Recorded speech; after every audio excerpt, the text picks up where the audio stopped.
listeners and subscribers. All right, so really quickly, at least hopefully, I think a few things need to be highlighted about the recent high-profile incidents and what's potentially coming down the pipeline within that context. Okay, we've talked about the last 3 high-profile incidents. Okay, I think a trap is being set. So even if some of the, Sri Lankan officials were skeptical of the claims that these bombings were retaliation for Christchurch, shouldn't we be as well? Because I think an extremely divisive narrative is taking shape here. What makes more sense? That a tiny island nation that officials admit has never had a history or a major problem with Muslim extremism is suddenly devastated by Islamic factions, able to pull off this logistically cumbersome operation?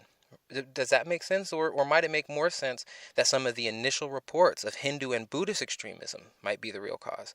I mean, after all, Muslim extremism hasn't historically been an issue in Sri Lanka.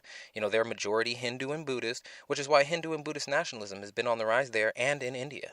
I mean, let's not forget about that fact. The rise of Hindu nationalism in India, geographical spitting distance from Sri Lanka, okay? The minister being voted for there is talking about Hindu nationalism. And India is even considering citizenship determined by one's Hindu leaning. So we have Hindu nationalism on the rise, white nationalism, right? Because the media's headlines around the New Zealand shooter underpinned tones of white nationalism. And I don't got to tell you about the Islamic extremism. And here's the thing, even if all these isms aren't what the media and governments are making them out to be, without proper scrutiny, they might as well, right? Because the sleepy public is just that, sleepy. We'll let them get away with whatever measures they dream up in hopes of, curbing this behavior. But if at any level these incidents are sponsored by the hidden hand, if you will, if you're picking up what I'm putting down, don't expect to see amicable solutions because, they need order out of chaos. They need the problem reaction solution. I think this plays into that scenario that I've been outlining here, especially if we're going to see increased violent retaliatory responses from, and I'll say it again, what may or may not be organic terror attacks and crisis.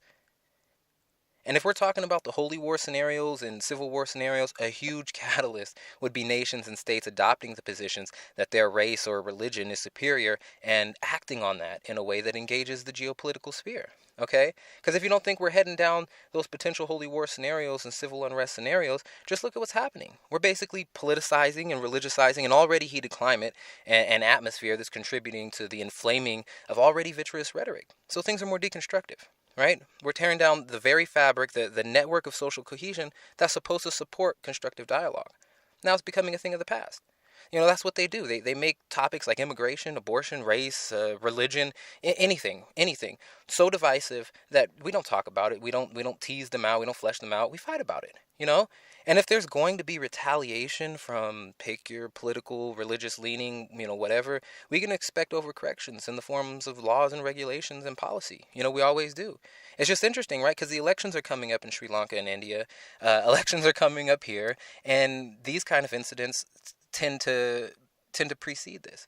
So I wouldn't be surprised if the powers that shouldn't be have their hands in these kind of things. And that's ultimately what I want to point out, because it will be the subsequent policies and regulations and laws that come from this that will be tyrannical and ultimately be oppressive. And we're talking about, Orwellian, draconian measures coming here because of what could, again, could or could not be organic instances. I think we just need to look at these things a little bit more. Anyway, California Carter, signing off. Hurry, step right up, folks. Here's the answer to your problems. Dr. Utopia's sensational new discovery, ism. Ism will cure any ailment of the body politic. It's terrific. It's tremendous. Once you swallow the contents of this bottle, you'll have the bountiful benefit of higher wages, shorter hours, and security. Enormous profits, no strikes. Remember, you're the big boss. Government control, no worry about votes. Name your own salary. Bigger crops, lower costs. Why, ism even makes the weather perfect every day. And now then, because we are introducing this amazing item for the first time in this country, it isn't going to cost you 1 cent. All you have to do is sign this little scrap of paper, and you get your bottle absolutely free.